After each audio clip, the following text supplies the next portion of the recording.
여의도 신복음 한상교회 평신도 성경학교입니다.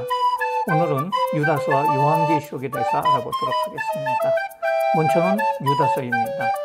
유다서는 이단 미혹에 빠져 잘못된 믿음 가운데 있는 성도들의 잘못을 지적하고 믿음 속에 견고하게 서서 의롭게 살아가도록 격려하기 위해서 기록되었고요. 저자는 예수님의 친동생인 유다가 기록을 하고 있습니다. 내용과 표현이 베드로후서와 유사하며 특히 유다서의 일부는 베드로후서 2장 내용과 거의 동일하다고 볼 수가 있습니다. 유다서는 모두 1장으로 되어 있는데요. 1절서부터 6절까지는 거짓 선생들에 대한 경고라고 할 수가 있습니다. 인사가 있고 서신의 기록 목적과 거짓 선생들, 과거의 불순종에 대한 하나님의 처벌, 그리고 거짓 선생들에 대한 고발, 에녹의 예언들에 통해서 거짓 선생들에 대해서 낱낱이 밝히고 있고요. 다음에 성도들을 향한 믿음을 17절부터 23절까지 말하고 있는데요.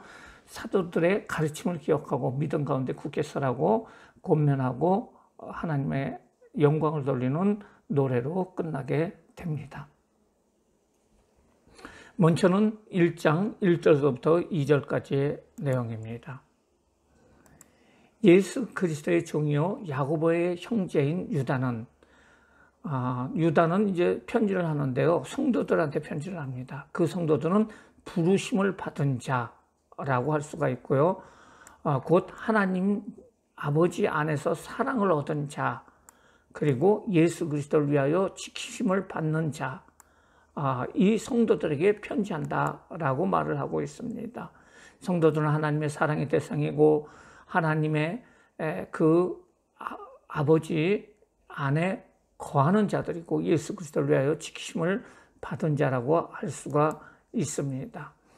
그러면서 긍휼과 평강과 사랑이 너에게 더욱 많을지어다 넘치기를 기도하고 있음을 볼 수가 있습니다.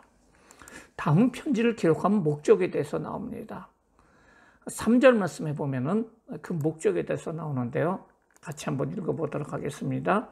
사랑하는 자들아, 우리가 일반적으로 받은 구원에 관하여 내가 너희에게 편지하려는 생각이 간절하던 차에 성도들에게 단번에 주신 믿음의 도를 위하여 힘써 싸우라는 편지로 너희를 권하여야 할 필요를 느꼈노라.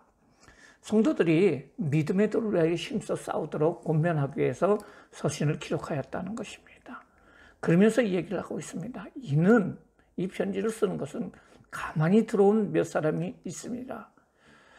교회에 들어온 거짓 선생들이 있었다는 거죠. 몇 사람이 있는데 그들은 옛적서부터 이 판결을 받기로 미리 기록된 자니 경건하지 아니하여 우리 하나님의 은혜를 도리어 방탕한 것으로 바꾸고 홀로 하나이신 주제 곧 우리 주 예수 그리스도를 부인하는 자다라고 얘기를 하고 있습니다.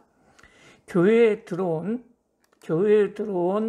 그 거짓 선생의 특징은 하나님의 은혜를 음행을 저질러도 좋다는 구실로 불경건과 방탕을 일삼는 자이고 그리스도의 유일성과 그분의 구원을 부정하는 자들로서 미리 판결받기로 기록된 이미 판결되기로 예정되어 있는 그 하나님의 심판받기로 예정되어 있는 사람들이다라는 것을 말해주고 있습니다.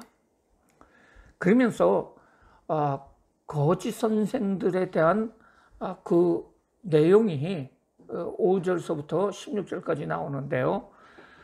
하나님께서는 과거의 불순종에 대한 하나님의 처벌이 있었다는 거죠. 그러면서 신분만으로 구원을 전혀 보장받지 못하는 세 가지 예를 성경에서 말해주고 있습니다. 그러면서 거짓 선생들이 주장하는 것들인데요. 5절 말씀을 한번 보도록 하겠습니다. 너희가 본래 모든 사실을 알고 있으나 내가 너희로 다시 생각나게 하고자 하노라. 미리 너희들이 다 이 내용에서 알지만 다시 강조한다는 거죠. 주께서 백성을 애굽에서 구원하내시고 후에 믿지 아니하는 자들을 멸하였다는 거죠. 그리고 또 자기 주의를 지키지 아니하고 자기 처소를 떠난 천사들은 큰 날의 심판까지 영원한 결박으로 흑암에 두었다라고 말을 하고 있고요. 소돔과 고모라와 그 이웃 도시들도 그들과 같은 행동으로 음란하여 다른 육체를 따라가다가 영원한 불의 형벌을 받음으로 거울이 되었느니라. 과거에 불순종으로 하나님의 처벌을 받은 사람들이 있다는 거죠. 그 사람들은 이스라엘 사람들인데 애굽에서 구원을 받았지만 광야에서 죽었던 하나님 믿지 않았던 자들이고, 불순종하여 처벌을 받았던 그 천사들이고, 그리고 약속의 땅이었던 있던 도시였던 소돔과 고모라에서 만연한 부독 때문에 멸망당한 사람들, 이러한 신분만으로 구원을 전혀 보증받지 못함을 보여주는 세 가지 예를 성경에서 기록을 하고 있으면서, 이렇게 거짓 선생들이 불순종함을 통해서 하나님의 처벌이 임할 것이다 라는 것을 말해주고 있습니다. 두 번째로 거짓 선생들에 대한 경고를 해주고 있습니다. 11절 말씀에 보면 이렇게 나와요. 화 있을지언정 이 사람들이요, 거짓 선생들이요, 가인의 길에 행을 행하였으며 삭을 위하여 발람의 어그러진 길로 몰려갔으며 고라의 폐역을 따라 멸망하였도다. 거짓 선생들은 과거의 실수를 반복하고 있기 때문에 멸망할 것이다 라고 얘기하면서 화 있을진저 라고 얘기를 하고 있습니다. 그러면서 거짓 선생들의 세 가지 나쁜 선례를 이야기를 하고 있는데요. 가인이라는 거죠. 자기 형제에 대한 존중심을 전혀 보이지 않았던 가인. 발람이라는 거죠. 개인의 이득을 위하여 이스라엘을 곁길로 빠지게 하고 인도하였던 발람. 그리고 고라입니다. 모세를 통한 행사였던 하나님의 권위를 배척하였던 그 고라. 가인과 발람과 고라처럼 거짓 선생들도 똑같은 일을 행한다는 것입니다.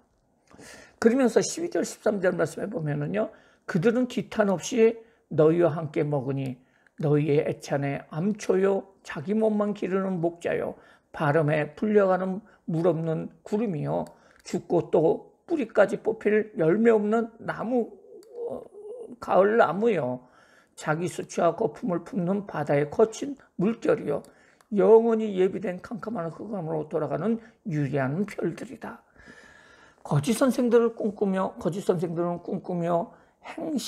육체를 더럽히고 권위를 업신여기며 영광을 비방하면서도 뻔뻔스럽게 그리스도인의 교제 가운데 참석하여 그 교제를 더럽히고 있다는 것입니다. 성찬을 더럽히고 있다는 것입니다 라고 얘기를 하면서 너희들 가까이에 거짓 선생들이 있다라는 것을 말해주고 있습니다. 그러면서 에녹에 대해서 얘기를 하고 있습니다. 15절 말씀입니다.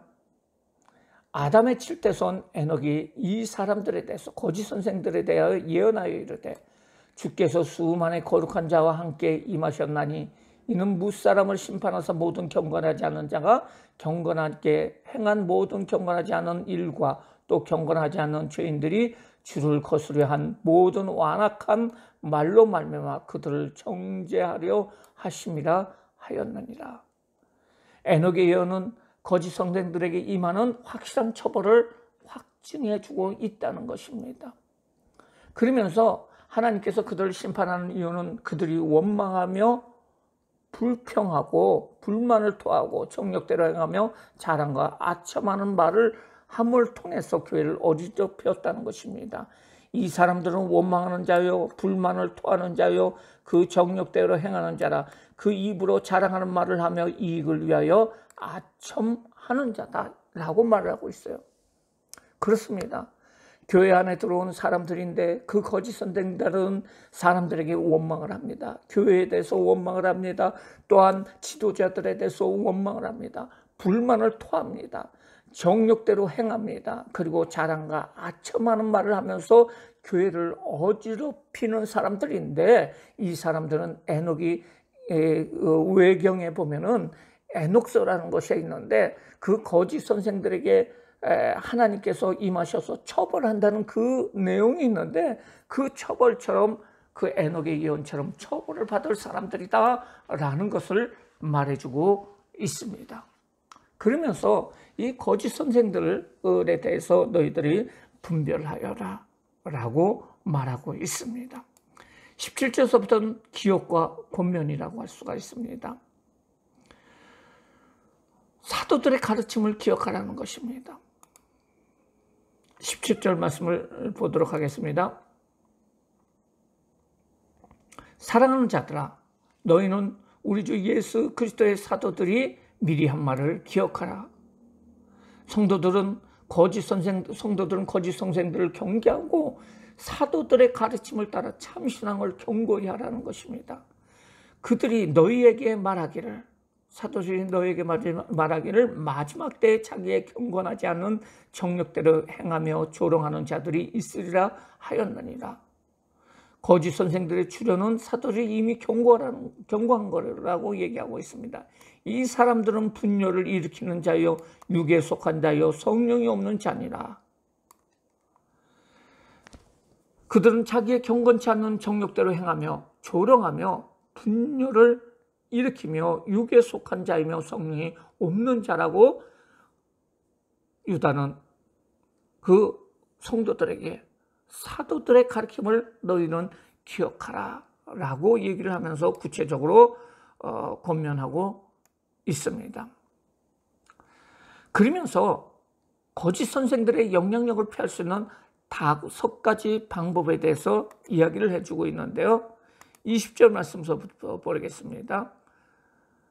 사랑하는 자들아, 너희는 너희의 지극히 거룩한 믿음 위에 자기를 세우며 성령으로 기도하며, 지극히 거룩한 믿음에 서라는 거예요. 예수 그리스도의 참된 신앙의 터전에 서라는 것입니다. 그러면서 성령으로 기도하라는 것입니다. 성령으로 기도하며 하나님의 사랑 안에서 자기를 지키며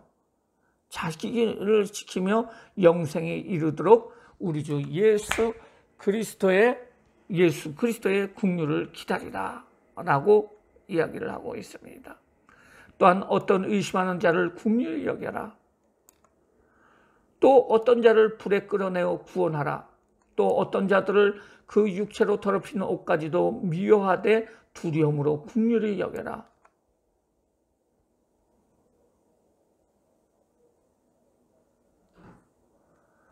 거짓 선생들을 피하는 5가지 방법은 지극히 거룩한 믿음을 쓰고 자신을 세우며 성령으로 기도하며, 그리고 하나님 사랑 안에서 자신을 지키며 예수 그리스도의 긍휼을 기다리라 라고 얘기를 하고 있고요. 성도들은 거짓 선생들을 경계하고 사도들의 가르침을 따라 참신앙을 견고하게 지키라고 말해주고 있습니다.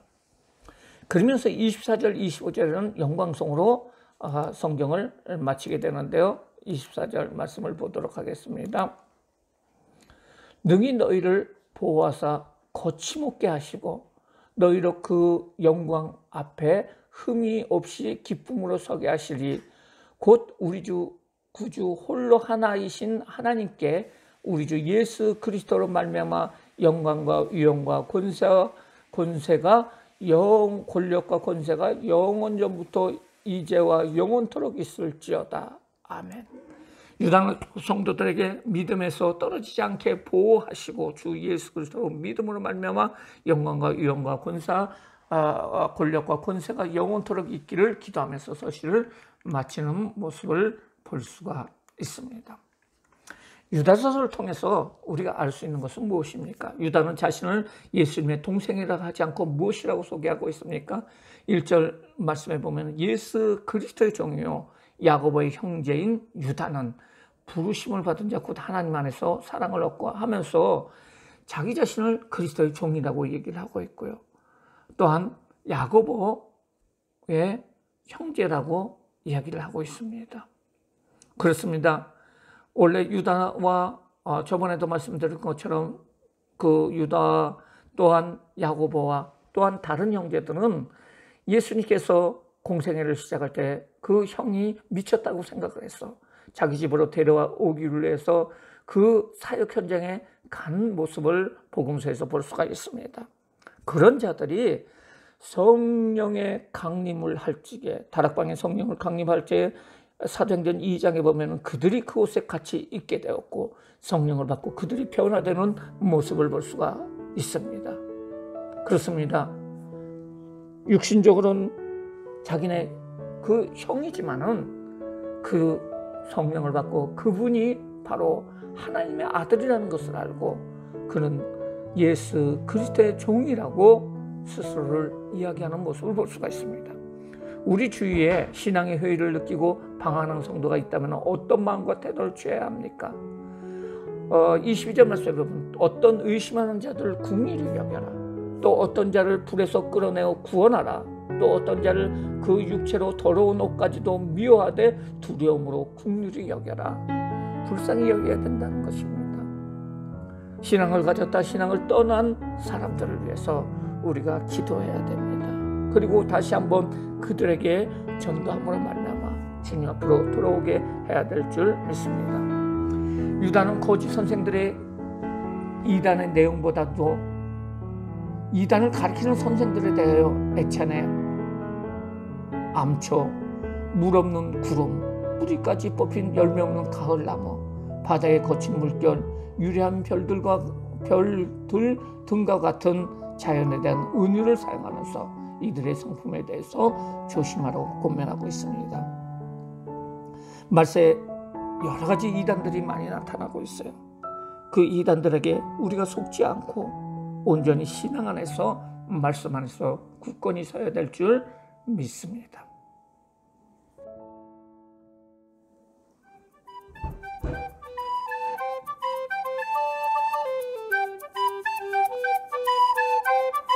이 시간은 다 같이 요한계시록에 대해서 알아보도록 하겠습니다. 요한계시록은 성경의 마지막 책으로 신약 성경에 나오는 묵시의 책이라고 할 수가 있습니다.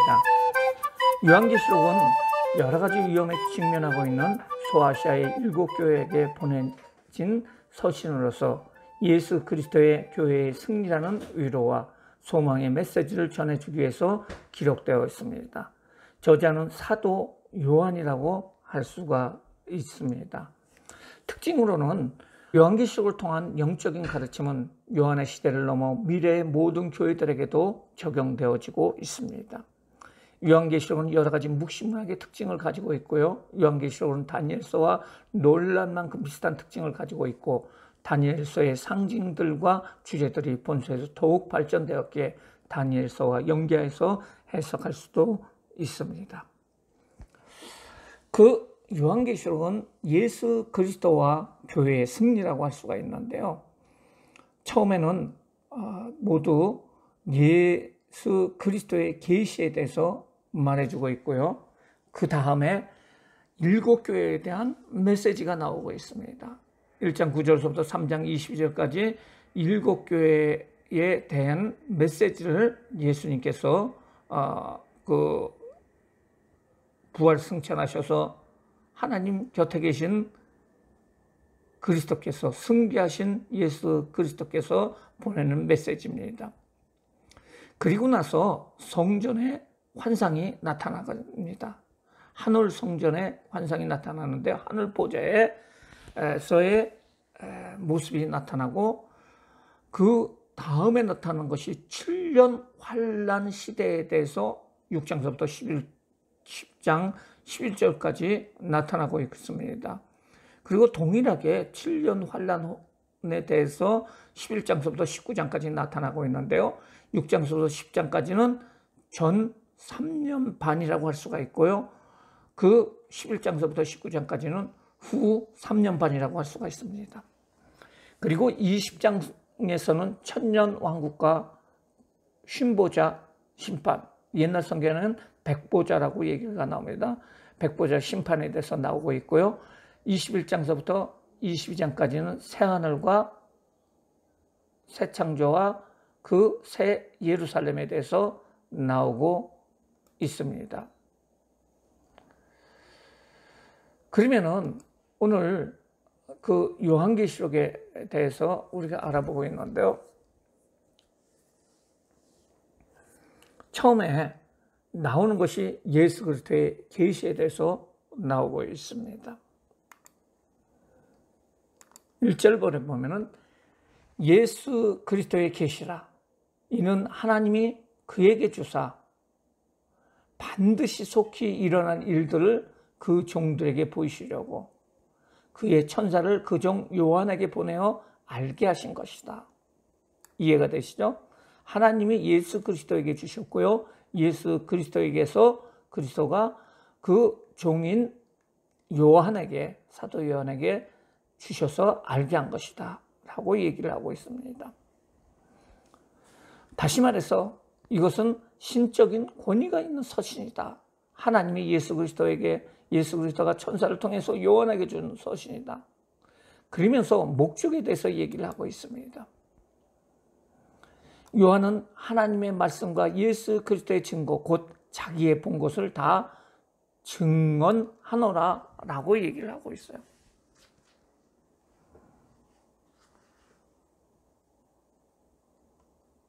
이 예언의 말씀을 읽는 자와 듣는 자와 그 가운데서 기록한 것을 지키는 자는 복이 있나니 때가 가까웁니다. 그리스도의 계시에 대해서 종에게 보이시기 위한 것은 속히 일어난 일이라는 것을 말해주고 있고요. 이렇게 예수 그리스도의 계시다. 이 말씀은 하나님이 주신 계시다라는 것을 말해주고 있습니다. 그러면서 4절서부터 6절까지는 삼위일체 하나님으로부터 온 은혜와 평강이라고 할 수가 있습니다.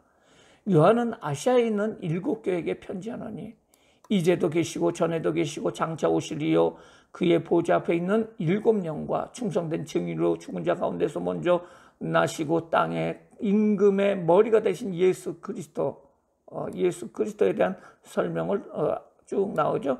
로 말미암아 은혜와 평강이 너에게 있기를 원하노라.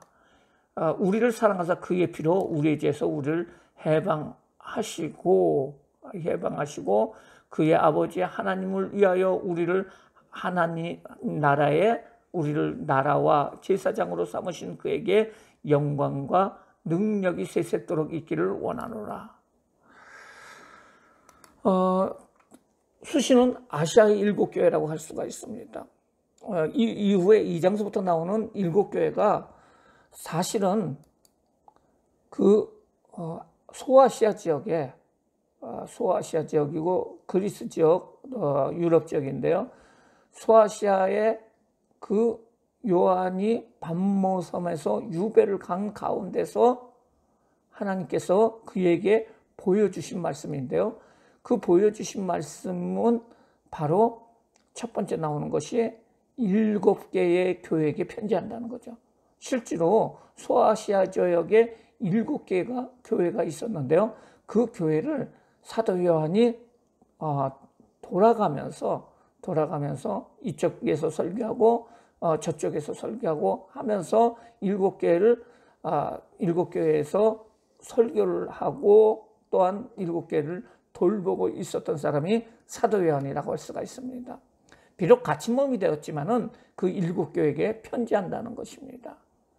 그러면서 은혜와 평강이 너에게 있을 것이라고 얘기를 하고 있습니다. 은혜와 평강은 이제도 계시고 전에도 계시고 장차 오시리인 예수 그리스도부터 나온다고 말해주고 있습니다. 그러면서 7절서 8절까지는 재림에 대해서 얘기를 하고 있는데요. 볼지어다 그가 구름을 타고 오시리라. 각 사람의 눈이 그를 보겠고 그를 찌르는 자도 볼 것이요 땅에 있는 모든 족속이 그로 말미암아 애곡하리니 그리하리라. 아멘. 예수님께서 영광의 주로 재림하신다는 것입니다. 그러면서 주 하나님이 이르시되 나는 알파야 오메가라. 이제도 있었고 전에도 있었고 장차 올 자요 전능자라 하시더라. 재림의 주의 모습은 초림의 천한 모습이 아니라 영광의 주로 오신다는 것을 예언해주고 있습니다. 다시 오시는 예수님에 대해서 얘기를 해주면서 그러면서 이제 예수님께서 사역을 마치고 합당한 존귀와 영광을 받은 승리하신 예수 그리스도께서 그 반모섬에 있었던 요한에게 나타나셔서 7 교회에게 편지를 보내라고 말해주고 있습니다. 9절 말씀을 한번 보겠어요. 나 요한은 너희 형제요 예수의 환난과 나라와 참음에 동참하는 자라. 하나님의 말씀과 예수로 증언함으로 말미암아 반모라는 섬에 있었더니 주의 날에 내가 성령에 감동되어 내 귀에 나는 나팔 소리와 같은 큰 음성이 들리니 이르되 내가 보는 곳을 두루마기에 써서 에베소, 서마나, 버가모, 두아디아, 사데, 빌라델피아, 라오디아 등 7 교회에게 보내라 하시기로 반모섬의 요한은 성령에 감동되어 나팔 소리 같은 큰 음성을 듣게 됩니다. 그러면서 편지를 7 개에게 보내라는 것입니다. 12절 말씀입니다. 몸을 돌이켜 나에게 말한 음성을 알아보고자 돌이킬 때에 7 촛대를 보았는데 촛대 가운데서 인자 같은 이가 발에 끌리는 옷을 입고 가슴에 금띠를 치고 그의 머리와 털의 휘기가 휜 양털 같고 눈 같으며 그의 눈은 불꽃 같고 그의 발은 풀무불에서 단련한 빛난 주석 같고 그의 음성은 많은 물소리 같으며 그의 오른손에 7 뼈리 있었고 그의 입에서 좌우에 날성검이 나오고 그의 얼굴은 해가 힘있게 비치는 것 같더라. 7 촛대 가운데서 인자 같은 이신 예수 그리스도가 나오십니다. 그분은 바로 처음이요 마지막이요 오메가이시며 그리고 그분은 또한 열쇠를 가지신 분이라고 얘기를 할 수가 있습니다. 7 촛대라는 것은 바로 7 교회를 이야기를 하고 있는데요. 7 교회를 모두 주관하시는 분이 교회를 주관하시는 분이 예수 그리스도라는 것을 말하는 것입니다. 내가 본 것은 내 오른손에 7 뼈의 비밀과 또 7 금촛대라. 7 뼈는 7 교회와 사자요 7 촛대는 7 교회다라고 얘기를 하고 있어요. 교회 가운데 계시는 바로 예수 그리스도라는 것입니다. 내가 본 일과 장차 일과 장차 될 일을 기록하라는 거예요. 그리고 그것을 보내라라고 말해주고 있습니다. 그러면서 7 교회에 보내는 메시지가 2장 1절서부터 3장까지 나오고 있습니다. 첫 번째 메시지는 바로 에베소 교회입니다. 에베소 교회의 사자들에게 편지하라. 오른손에 있는 7 뼈를 붙잡고 7 금촛대 사이를 거니시는 이가 이르시되 내 행위와 수고와 내 인내를 알고 또 악한 자들을 용납하지 아니한 것과 자칭 사도라 하되 아닌 자를 시험하여 그의 거짓된 것을 내게 드러낸 것과 내가 참고 이름을 위하여 견디고 게으르지 아니한 것을 아노라. 칭찬을 하고 있어요. 뭐냐면 그 7 교회 중에서 첫 번째로 에베소 교회를 향해서 너희들의 수고와 인내와 순결에 대해서 바로 칭찬을 하고 있습니다. 그리고 나서 책망을 합니다. 그러나 너를 책망할 것이 있나니 너의 처음 사랑을 버렸느니라. 처음 가졌던 사랑을 버렸다는 것입니다. 그러므로 어디서 떨어진 것을 생각하고 회개하여 처음 행위를 가지라. 만일 그러지 아니하면 회개치 아니하면 내가 내게 가서 내 촛대를 그 자리에서 옮기리라. 촛대라는 것을 앞에서 뭐라고 얘기했어요? 교회라고 얘기를 했죠. 교회를 옮겨버리겠다는 것입니다. 오직 내게 있는 것이 있으니 내가 니골라 당의 행위를 미워하였도다. 니골라라는 사람은 누굽니까?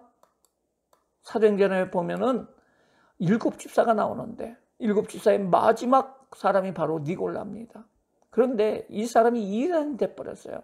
그래서 영지주의가 됐는데 이 사람들이 니골라 당입니다. 그런데 이 니골라 당을 에베소 교회에서 미워하는 것을 칭찬하는 것이에요.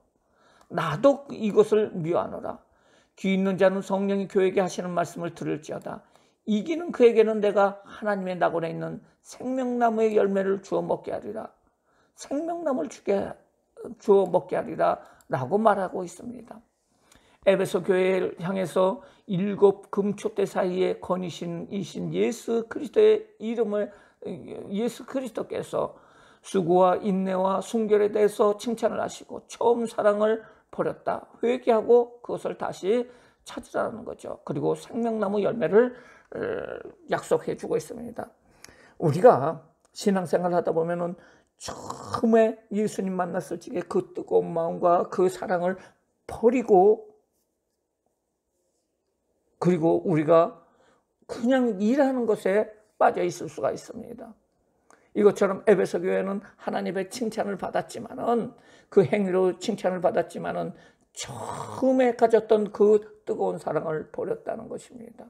우리도 신앙에서의 처음 사랑을 되찾아야 됩니다. 우리가 처음 신앙생활을 때 열심히 기도하고 기도원을 가고 또한 열심히 전도했던 것을 되찾아야 된다는 것을 말해주고 있습니다. 두 번째 교회는 바로 서머나 교회라고 할 수가 있습니다. 서머나 교회는 서머나 교회의 사자들에게 편지하라.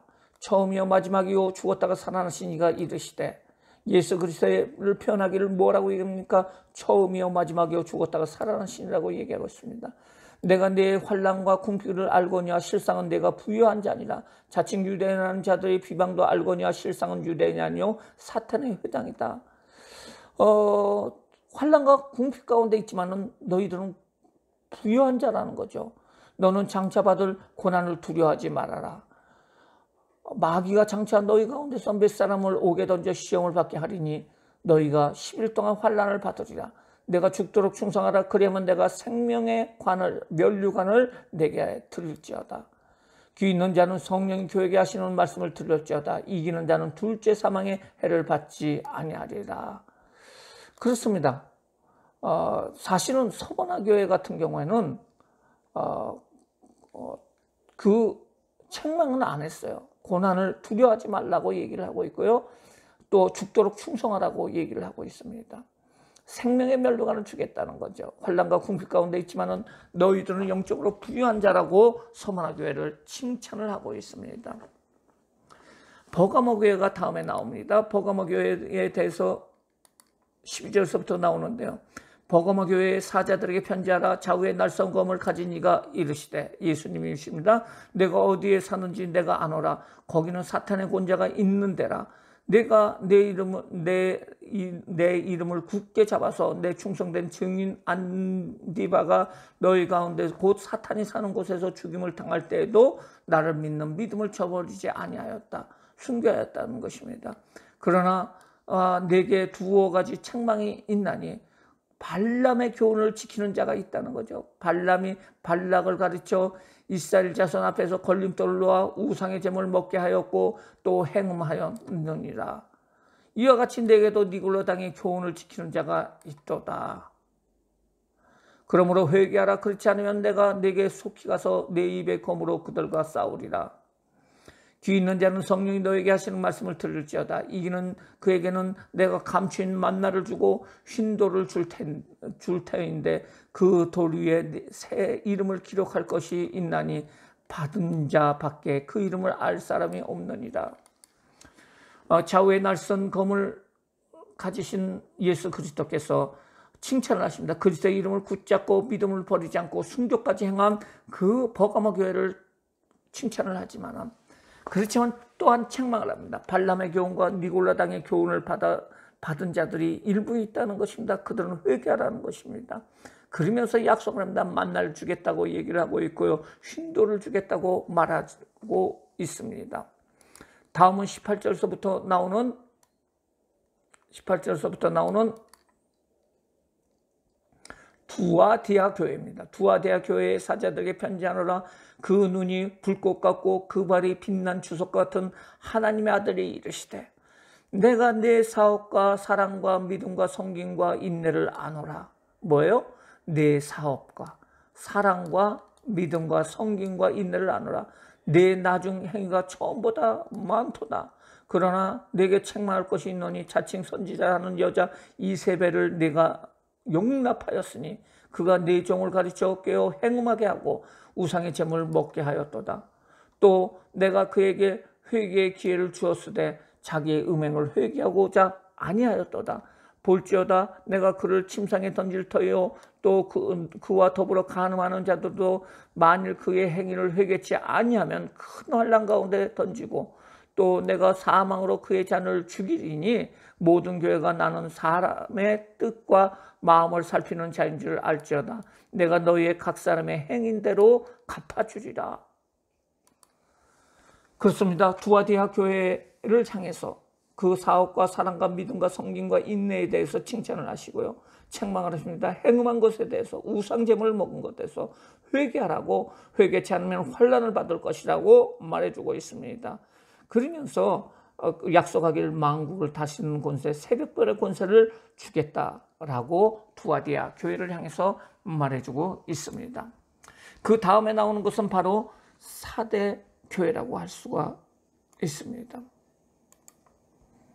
3장 1절서부터의 말씀입니다.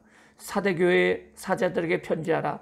하나님의 7영과 7뼈를 가지신 이가 이르시되 내가 내 행위를 아노니 내가 살았다는 이름을 가졌으나 죽은 자로다. 여기에서 사대교회는 칭찬이 없어요. 칭찬이 없고요. 너는 일찍이 그 남은 바 죽게 된 것을 굳게 하라. 내가 하나님 앞에서 행위가 온전한 것을 찾지 못하였노니 그러므로 내가 어찌 받을 거며 어떻게 들을지를 생각하고 지켜 회개하라. 만일 일깨우지 아니하면 내가 도둑같이 이르니 어느 때에 내게 이를지 내가 알지 못하노라. 그러나 사대에 그 옷을 더럽히지 아니한 자 몇 명이 내게 있어 흰옷을 입고 나와 함께 다니니 그들은 합당한 자인 영고라. 이기는 자는 이와 같이 흰옷을 입을 것이요 내가 그 이름을 생명책에 결코 지우지 아니하고 그 이름을 내 아버지의 앞과 그의 천사들 앞에 시인하리라. 귀 있는 자는 성령이 교회에 하시는 말씀을 들을지어다. 사실은 칭찬이 없어요. 그렇지만은 몇몇의 사람이 옷을 더럽히지 않는 흰옷을 입고 있는 사람들이 있다라는 것을 칭찬으로 볼 수가 있는데 사실은 칭찬은 아니죠. 그래서 책망만 있었던 교회가 사대교회라고 할 수가 있습니다. 행위가 온전치 않았고요. 회개치 않으면 예수 그리스도께서 도둑같이 임재하고 흰옷과 생명책에 지어지지 않을 것이다. 회개하면 지어지지 않을 것이다 라고 말해주고 있습니다. 다음은 빌라델피아 교회라고 할 수가 있습니다. 7절 말씀 써보겠습니다. 빌라델피아 교회의 사자들에게 편지하라.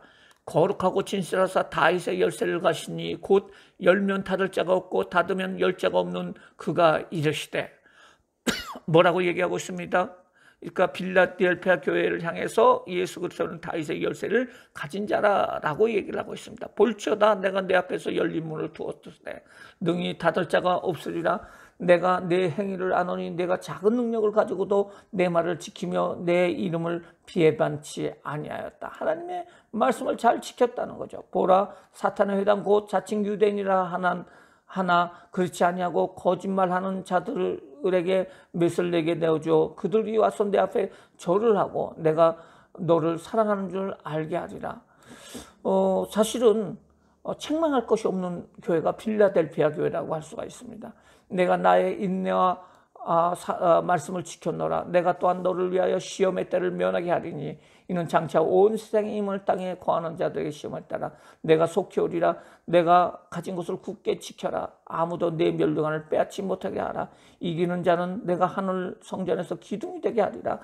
그가 결코 다시 나가지 아니하리라. 하나님의 이름과 하나님의 손 곧 하늘에 계신 내 아버지로부터 내리는 새 예루살렘의 이름과 나의 새 이름을 그의 의에 기록하리라. 귀 있는 자는 성령이 교회 하시는 말씀을 들을지어다. 성전의 기둥이 되게 하겠다는 거예요. 빌라델피아 교회에게. 예루살렘의 새 이름을 주겠다는 겁니다. 그래서 빌라델피아 교회는 어떤 교회예요? 칭찬만 받은 교회예요. 칭찬만 받은 교회이기 때문에 그 교회에 지금도 빌라델피아 교회라는 교회를 이름을 가진 교회가 많이 있죠. 그리고 또 무슨 교회가 또 많이 있어요? 서머나 교회라는 그런 교회 이름을 가진 교회도 많이 있어요. 그러면 마지막으로 나오는 교회가 바로 라오디게아 교회라고 할 수가 있습니다. 14절서부터 나옵니다. 라오디게아 교회의 사자들에게 편지하라. 아멘이시며 충성되고 참된 증인이시오 하나님의 창조의 근원이시니가 이르시되 내가 내 행위를 아노니 내가 차지도 아니하고 뜨겁지도 아니하고 내가 차든지 뜨겁든지 하기를 원하노라. 내가 이같이 미지근하여 뜨겁지도 아니하고 차지도 아니하되 내 입에서 너를 토하여 버릴 것이다. 이것도 아니고 저것도 아니라는 거예요. 미지근하다는 거예요. 신앙이 미지근하다는 것입니다. 내가 말하기를 나는 부자요 부유하여 부족함이 없다 하나 그래요. 나는 부족함이 없다는 거죠. 신앙을 가지고 있지만은 부족함이 없다는 거예요. 내 공고한 것과 가련한 것과 가난한 것과 내 눈과 벌거벗은 것을 알지 못하는 영적으로 벌거벗은 것을 알지 못하는 거예요. 내가 너를 권하노니 불로 연단한 금을 사서 부욕케 하고 흰옷을 사서 입어 벌거벗은 수치를 보이지 않게 하고 안약을 사서 눈을 바르게 하라. 이렇게 얘기합니다. 물은 내가 사랑하는 자를 책망하여 징계하노니 그러므로 내가 열심을 내라 회개하라는 거죠. 볼지어다 내가 문 밖에 서서 두드리노니 누구든지 음성을 듣고 문을 열면 내가 그에게로 들어가 그와 더불어 먹고 그는 나와 더불어 먹으리라 라고 말을 하고 있어요. 이기는 그에게는 내가 그 보좌 함께 해주기를 내가 이기는 아버지 보좌와 함께 할 것이다. 귀 있는 자는 성령이 교회에게 하시는 말씀을 들을지어다. 라오디아 교회에는 칭찬이 없었어요. 미지근함과 부요를 착각하고 있는 그 교회에 대해서 만약에 회개하면은 나의 보좌에 앉아줄 것이다 라고 말해주고 있습니다. 사실은 이 라오디아 교회는 라오디아 지역은 온천 지역이 있어요. 지금도 가면은 온천이 흐르고 있는데요. 아주 유명한 온천이 흐르고 있는데 또 찬물이 나오고 있어요. 그래서 그 두 가지 물이 섞이기 때문에 물이 미지근해요. 그 상태를 보면서 하나님께서는 그 교회를 향해서 너희들이 그 미지근 물처럼 너희들의 신앙이 그렇다는 거죠. 그리고 그 지역에는 온천물 때문에 유황가스가 많이 나오기 때문에 안약을 많이 사용해요. 그래서 안약을 바르라고 얘기를 하고 있어요. 또 그 주변에 목화지대가 있어가지고 섬유를 많이 생산을 하는데 흰옷을 입으라고 또 이렇게 권면을 하고 있어요. 이것처럼 그 지역의 특징에 맞게끔 바로 또 책망하고 경고를 주고 있는 모습을 볼 수가 있습니다. 이 7교회에 대해서 여러 가지 이야기가 있어요. 그러니까 초대교회에서부터 시작해가지고 초대교회가 에베소 교회고, 그 다음에 로마 교회가 서머나 교회고, 그 다음 중세교회가 버가모 교회고, 뭐 어떤 교회고, 이렇게 해서 지금은 라오디아 교회의 형태의 모습이다라고 이렇게 해석하는 분들도 있고요.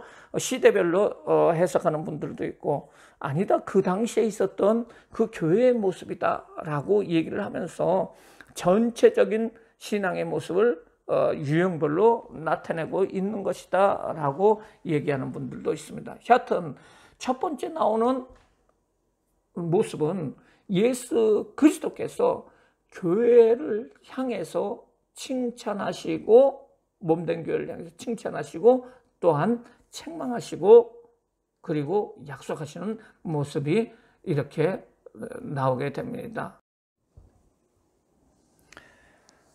요한계시록에서 나오는 전체적인 개요에 대해서 우리가 먼저 알아보도록 하겠습니다. 4장서부터 5장까지는 심판, 하늘보좌에서 심판을 준비하는 모습을 볼 수가 있어요. 그리고 성도들은 이리 오너라 라는 말씀처럼 하늘로 휴거가 됩니다. 그리고 6장서부터 시작되는 지상에서의 7년 환란이 있습니다.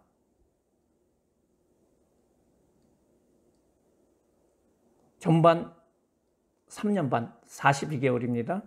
그리고 후반 3년 반 42개월은 두 전반기의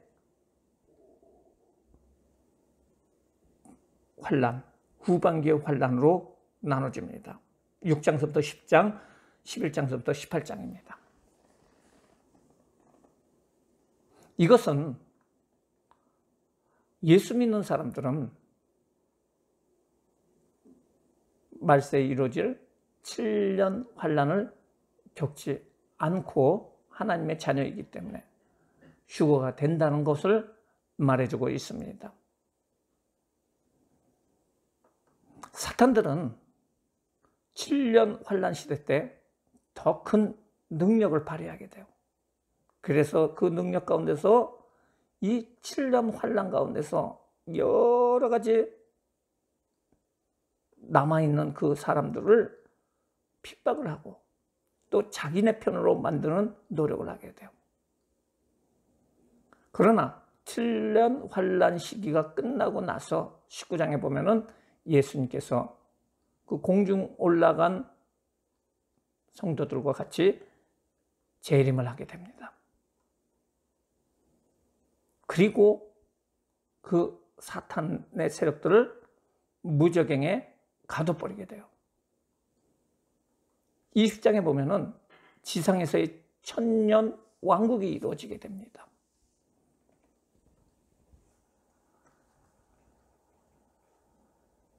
그리고 나서 천년왕국이 끝났을 적에 무정에게서 갇혀있는 사탄들이 잠시 풀려나게 돼요. 그래서 하나님의 천사와 곡과 마곡의 전쟁, 또 아마겟돈 전쟁이 일어나게 되고요. 치열히 싸우게 되는데 결국은 사탄들은 영원한 심판을 받아가지고 무저갱의 지옥으로 가게 되고요. 모든 사람들이 다 이때 죽었던 사람들, 그리고 그 재림에서 왔던 사람들 최후의 심판을 받게 됩니다. 그것을 휰보자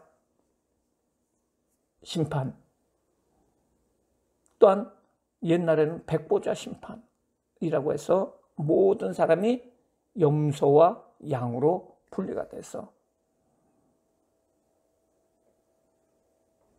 최후의 심판 때 지옥으로 가고 영원한 지옥으로 가고 영원한 천국인 새하늘과 새 땅에서 영원히 하나님과 같이 살게 되는 것이 21장서부터 22장까지의 내용입니다.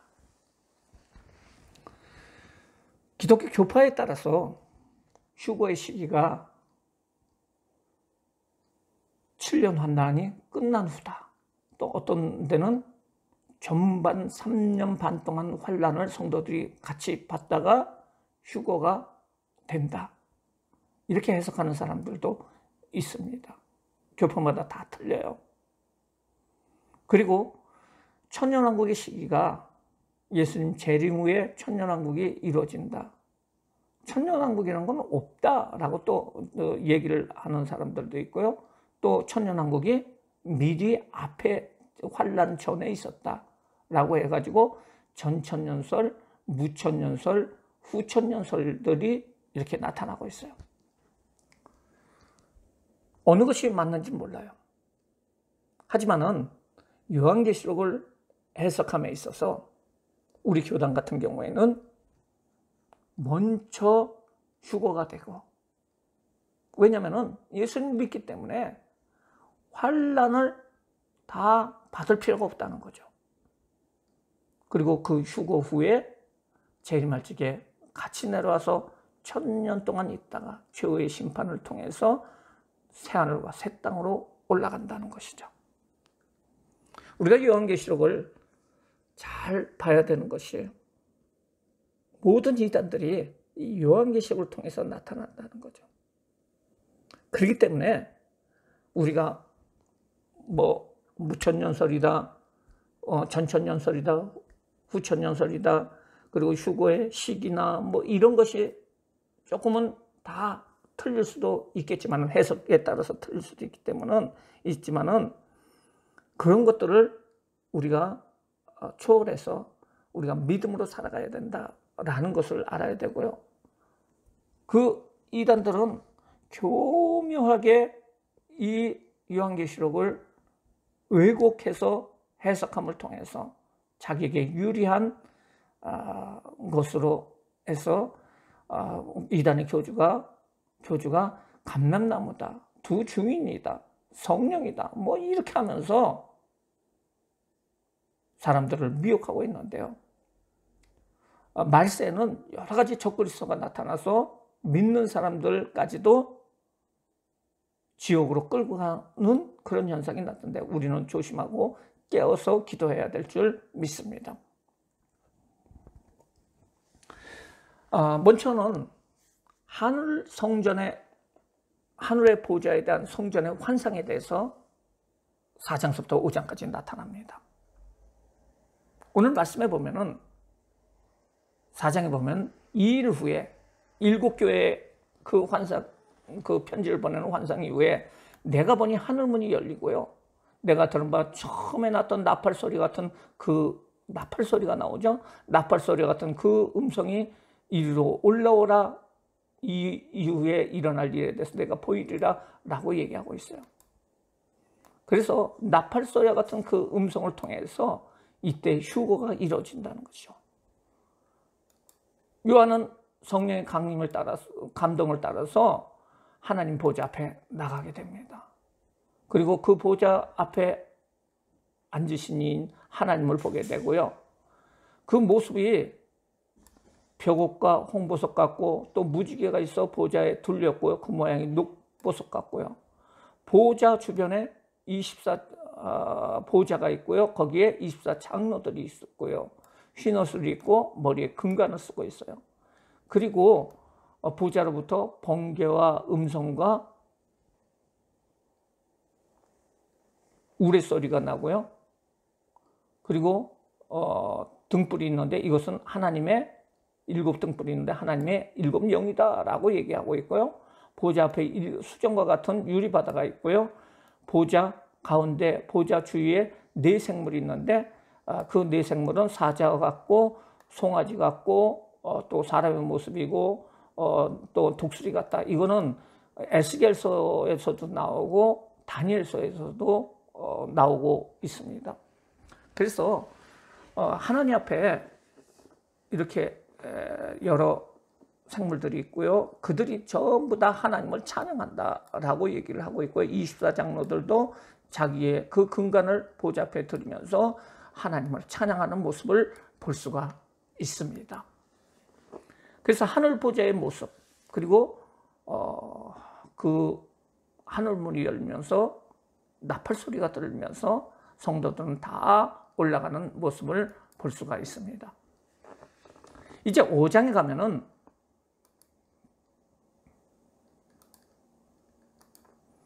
내가 보니 보좌에 앉으신 이의 오른손에 두루마기가 있어요. 안팎으로 써 있고 7인으로 봉인이 되었어요. 7도장으로 두루마기가 있는데 7도장으로 봉인이 되어 있어요. 그래서 하나를 열면은 그 다음 것이 또 봉인이 돼 있어가지고 다시 봉인을 뜯어야 돼요. 또 힘있는 천사들이 큰 음성으로 외칩니다. 이 보좌를 펴고 인을 떼기에 합당한 자가 누구냐라고 얘기하고 있어요. 그런데 아무도 없는 거예요. 그래서 그 두루마기를 펴거나 보기에 합당한 자가 보이지 아니하므로 내가 크게 울었다. 요한이 울었어요. 그때 장로 중에 한 사람이 말했대. 울지 말라. 유다 지파의 다윗의 뿌리가 이겼으니 그 두루마기에 7인을 때리라 라고 얘기를 해요. 그러고 나서 어린 양이 나와 보좌에 앉으신 이의 오른손에 두루마기를 취하시니라. 예수 그리스도예요. 어린 양이신 예수 그리스도가 났고요. 그 어린 양 앞에 모든 사람들이 모든 내생물과 24장로들이 엎드려 이제 각각 엎드려 향이 담긴 금 대접을 가져왔으니 이 향은 성도들의 기도였다라고 얘기를 하고요. 그러면서 찬양을 합니다. 이 인봉을 떼기 합당하시도다. 죽임을 당하사 각 족속과 방언과 백성과 나라 가운데서 사람들의 피를 사서 하나님께 드리시고 그들로 우리 하나님 앞에 나아가 제사장을 삼으시니 그들이 땅에서 왕 노릇하리라 라고 얘기하고 있습니다. 7인으로 봉인된 두루마기를 볼 자는 다윗의 뿌리다라고 얘기하고 어린 양과 죽으신 그리스도께서 두루마기를 취하시고요. 네 생물과 24장로가 천사들과 모든 피조물들이 하나님 대신 예수 그리스도를 경배하는 모습을 볼 수가 있어요. 그러면서 이제 그 인이라는 것은 뭐냐면 봉인을 얘기를 하고 있어요. 봉인을 하나씩 떼면서 그 두루마기의 인을 떼는데요. 첫째 인을 떼고 둘째 인을 떼고 셋째 인을 떼고 넷째, 다섯째, 여섯째, 일곱째 인을 떼면서 뗄 때마다 지상을 향해서 여러 가지 환란이 임하게 돼요. 그러니까 지상에 뭐 기근이 나고 불이 떨어지고 뭐 여러 가지 환란이 나타나게 되는데요. 그 여섯째 인을 떼고 일곱째 인을 뗄 적에 천사들이 나타납니다. 그러면서 일곱째 인을 떼자 천사들이 나타나는데 7명의 천사가 이제 나타나요. 그래서 첫째 천사가 첫째 나팔을 불고요. 둘째 나팔을 불고 이럴 때마다 또 재앙이 떨어지게 됩니다. 이 땅에 재앙이 떨어지고 또 일곱째 나팔을 불 적에 그 천사들이 대접을 가가지고 그 대접에 그러니까 커다란 그릇이죠. 그것을 거기에 있는 것을 쏟아붓게 돼요. 지상을 향해서 쏟아붓게 되는데 첫째 대접, 둘째 대접, 셋째 대접 하면서 여섯째 대접, 그 다음에 일곱째 대접이 빠졌네. 일곱째 대접까지 하면서 일곱째 나팔이 마무리되고 일곱째 인이 마무리되면서 모든 환란의 시기가 마무리되는 모습을 볼 수가 있습니다. 전체 재앙에서 7인에 대해서 먼저 나오고요. 끝에 가가지고 7 나팔에 대해서 나오게 되고요. 그 다음에 아까 충돌하는 하나님의 백성이 나오고 7 대접에 대해서 나오게 됩니다. 그래서 이 환란의 시기를 이 전체적인 것으로 보게 되고요. 그래서 여섯째 나팔 소리까지를 전 3년 반이라고 할 수가 있고요. 이 이후에 7째 나팔이 불어졌을 적에 그때가 후 3년 반으로 나타나고 있음을 볼 수가 있습니다. 6장 1절에서 보면은 어린 양이 처음 여섯째 인을 땜을 볼 수가 있습니다. 내가 보매 어린 양이 7째 인 중에 하나를 떼는데 그때 내가 들으니 네 생물 중에 하나가 우레와 같이 말하되 오라 하기로 내가 보니 흰말이 있는지라. 그 탄자가 활을 가지고 멸류관을 받고 나아가서 이기고 또 이기더라. 첫 번째는 흰말을 탄 자가 나타나는 거예요. 첫 번째 인을 떼었을 적에. 그래서 이 첫 번째 흰말은 바로 적그리스도를 말해주고 있어요. 근데 일부에서는 이게 적그리스도가 아니라 예수님이다. 흰말이기 때문에 예수님이다 라고도 이렇게 얘기를 합니다. 그렇지만은 그거는 이단들이 주장하는 것이고 흰말을 탄 자는 적그리스도를 말해주고 있어요. 그 다음에 나오는 것이 바로 3절 4절인데요. 둘째 인을 뗄 때에 내가 들으니 둘째 생물이 말하되 오라 하니 이에 다른 붉은 말이 나오는지라. 이번엔 두 번째는 붉은 말이 나와요. 그 탄자가 허락을 받아 땅에 화평을 제하고 버리고 서로 죽이게 하고 큰 칼을 받았더라. 전쟁이 일어난다는 거죠. 그 다음에 셋째 인이에요. 셋째 인을 뗄 때 내가 들으니 셋째 생물이 말하되 오라 하기로 내가 보니 검은 말이 나타나오는데 그 탄자가 손에 저울을 가졌더라. 내가 내 생물로부터 나온다는 음성을 들으니 이럴 때 한 데나리온의 밀 한 대요. 한 데나리온의 보리석대로다. 감람류와 포도주가 해치지 말라. 다시 말해서 기근이 나타나게 땅에 기근이 나타나게 되고요. 그 다음에 경제적인 파탄이 인플레이션이 일어나게 된다는 거죠. 그래서 7년 동안 일어나는 그 심판에 휜말을 탄 적그리스도가 나타나고, 그 다음에 두 번째로 전쟁이 일어나고 기근과 경제적인 파탄이 일어난다는 거죠. 넷째 인을 뗄 때 넷째 생물의 음성을 들으니 말하라. 오라 하기로 내가 보니 청황색 말이 나타나는 거예요. 그 탄자의 이름은 사망이니 음부가 그 뒤에 따르 사망이 나타난다. 그들이 땅의 4분의 1의 권세를 얻어 검과 흉령과 사망과 땅의 짐승들을 죽이더라. 그러니까 이 땅에 있는 사람들의 4분의 1을 죽이는 그런 일이 일어나요. 그리고 다섯째 인을 뗄 때 내가 보니 하나님의 말씀과 그들의 가진 자 중에 증거의 말을 죽임을 당한 영혼들이 제단 아래에 있어 큰 소리로 불러 이르되 거룩하고 참되신 대주제여 땅에 거는 자를 심판하여 우리의 피를 갚아주소서라고 얘기합니다. 첫 번째부터 네 번째까지 인을 뗄 적에는 네 생물이 부르짖었어요. 다섯째 인을 뗄 때는 순교자들이 부르짖습니다. 그래서 순교자의 탄원이 있습니다. 그래서 각각 그들에게 흰 두루마기를 주시며 이르시되 잠시 동안 쉬되 동무의 종과 형제들과 자기의 죽임을 당하여 그 수가 차기까지 하라. 이렇게 얘기하면 순교자의 탄원이 있습니다. 내가 보니 여섯째 인을 뗄 때 큰 지진이 나며 해가 검은 털로 짠 상복같이 검어지고 달은 온통 피로 있다는 천재지변이 일어난다는 거예요. 그리고 하늘의 별들이 무화과나무가 대풍이 뜨고 설익은 열매가 떨어지는 것이 땅에 떨어지는 거예요. 열매가 떨어지는 것이 별들이 떨어져요. 하늘은 두루마기에 말린 것 같이 떠나가고 각성과 섬들이 제각기로 옮겨져 버립니다. 이렇게 되면서 사람들이 진노의 큰 날이 일어나니 누가 능히 소리요 이렇게 얘기를 합니다. 그러면서 이제 일곱째 인을 떼게 됩니다. 일곱째 인을 뗄 때 하늘이 반 시간 정도 고요하더라는 거죠. 고요하게 돼요. 그때 내가 보니 하늘에서 천사가 서 있어 7 나팔을 받았더라. 그래서 첫째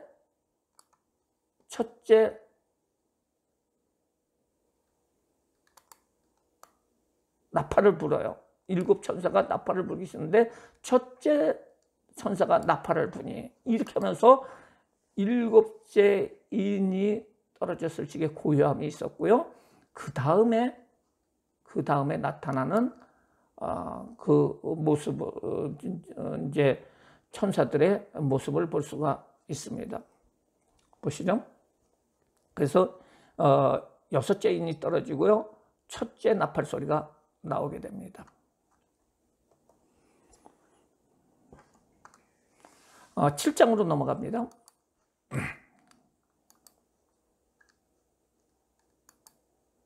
이 일 후에 내가 천사가 땅 네 모퉁이의 선고를 보니 땅의 사방에 바람을 붙잡아 바람으로 하여금 땅에서 바다에서 각 나무에 붙들지 못하게 하더라 라고 얘기하고 있고요. 그 다음에 내가 인침 받은 자의 수를 들으니 이스라엘 자손의 각 지파 중에 인침을 받은 자들이 14만 4천 명이더라. 그래서 유다 지파에 받은 사람이 1만 2천 명, 1만 2천, 루벤 1만 2천원 해가지고 모두 14만 4천 명의 사람들이 인침을 받았더라. 그래서 신천지나 이단들이 얘기하기를 뭐라고 얘기했냐면 여기에 나오는 14만 4천 명이 돼야지만이 휴거가 될 수 있었다. 그러니까 이 세상에 기독교인들이 많이 있지만은 그 중에서 14만 4천만이 구원을 받을 수 있다라고 이렇게 성경을 왜곡합니다. 이것은 이스라엘 지파의 이스라엘이 하나님의 택한 백성 아닙니까? 그래서 전 세계의 인구가 또 예수 그리스도를 시인하는 사람들이 수억 명이 되는데 수십억 명이 되는데 그 중에 14만 4천 명만 구원을 받는다는 것은 말이 안 되는 거예요. 여기서 그 이스라엘의 각 지파 중에서 12,000명 중 하나님께서 택해 주신다는 것입니다. 사실은 이스라엘 지파가 이스라엘이 구약에 하나님의 선택함을 받았죠. 그런데 그들이 지금도 그리스도를 기다리고 있어요. 메시아를 기다리고 있어요. 사실은 메시아가 오셨지만 메시아를 죽였던 사람들이 그 사람들입니다. 그런데 사도 바울도 얘기를 하기를 나중에 그 이스라엘 사람들도 구원을 주실 것이다 라고 말해주고 있어요. 이것처럼 이스라엘의 사람들 중에서 14만 4천 명을 하나님께서 택해 주셔가지고 그들을 통해서 복음이 전파된다는 것입니다.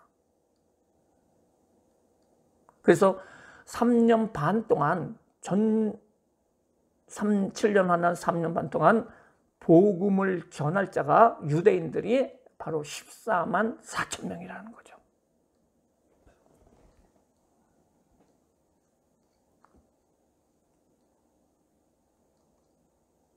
큰 소리를 외쳐 이르되 구원하심이 보좌에 앉으신 우리 하나님과 어린 양에 있도다. 모든 천사가 보좌와 장로와 네 생물과 엎드려 대고 하나님께 경배를 하며 이르되 아멘. 찬송과 영광과 지혜와 존귀와 권능과 힘과 우리 하나님이 세세토록 있을지어다. 아멘 하더라.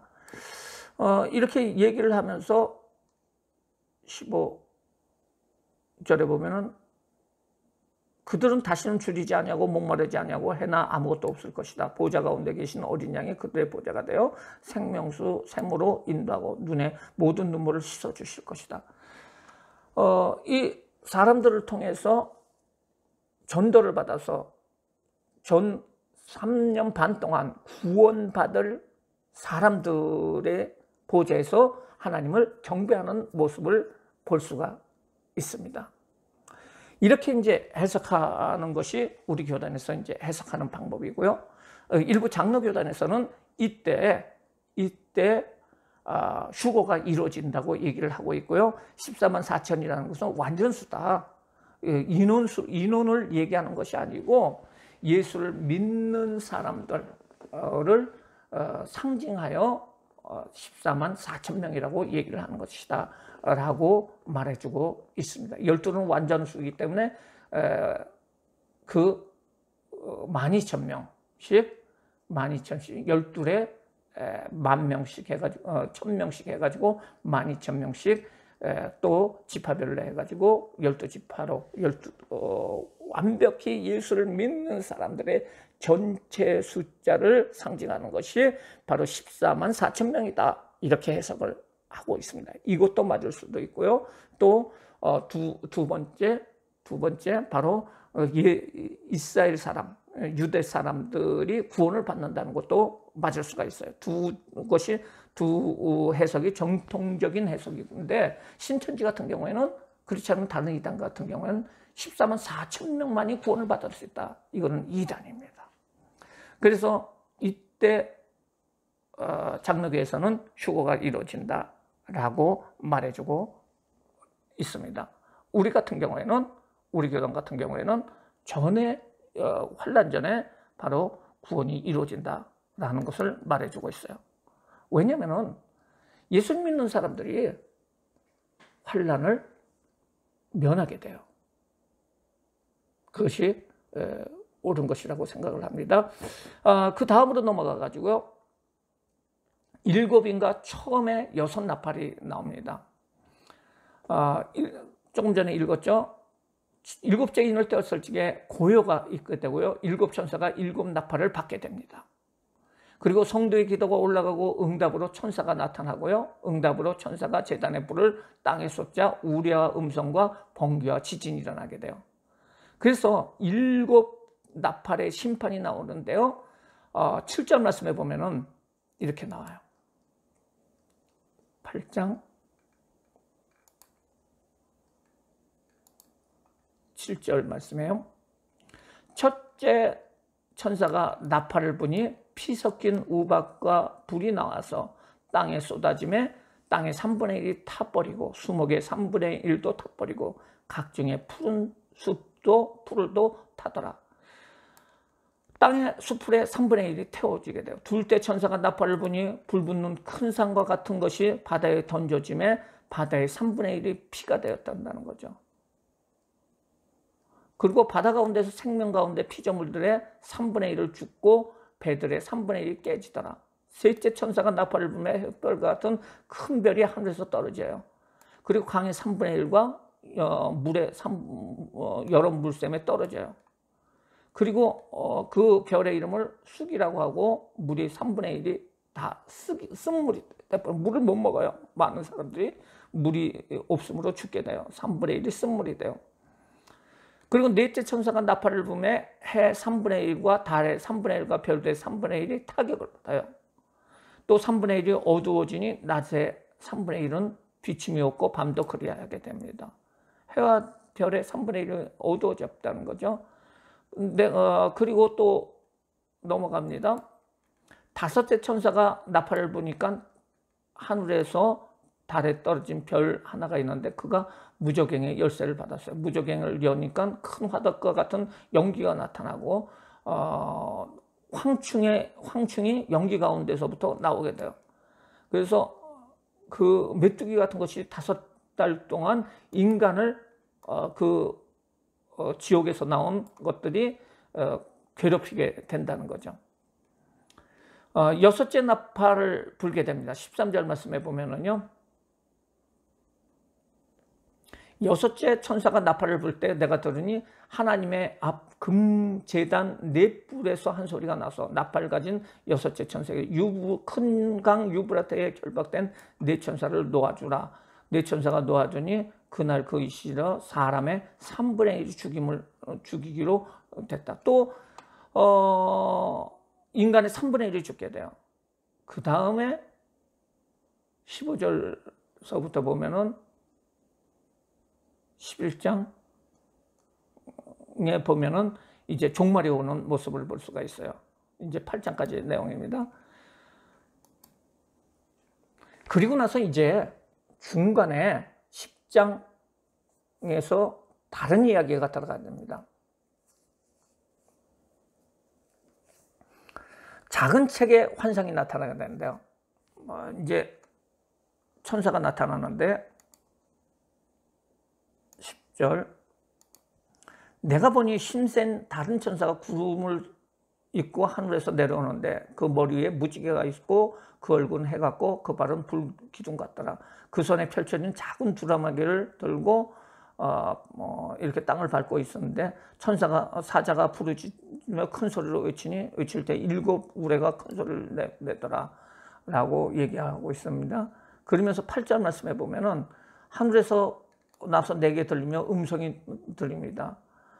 두루마기를 가지라 하기로 내가 두루마기를 갔는데 그것을 먹으라고 해가지고 먹었더니 입에는 꿀과 같이 달렸더라 하면서 그 요한이 작은 책에 대한 환상을 보게 됩니다.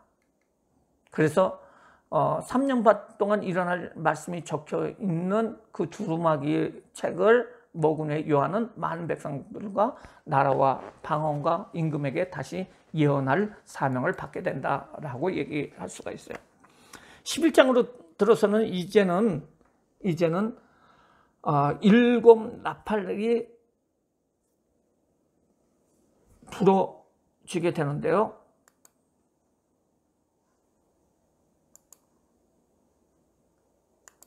이때 나타나는 것이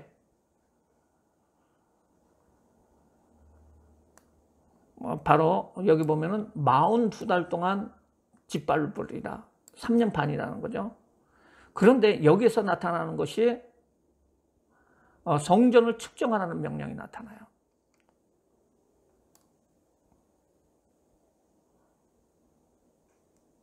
성전을 측정하라 라고 성전 제단 예배하는 자를 측정하라는 거죠. 그러나 성전 바깥마당은 측정하지 말라는 거죠. 왜냐하면 이방인들이 42달 그러니까 3년 반 동안 점령하고 있다는 거죠.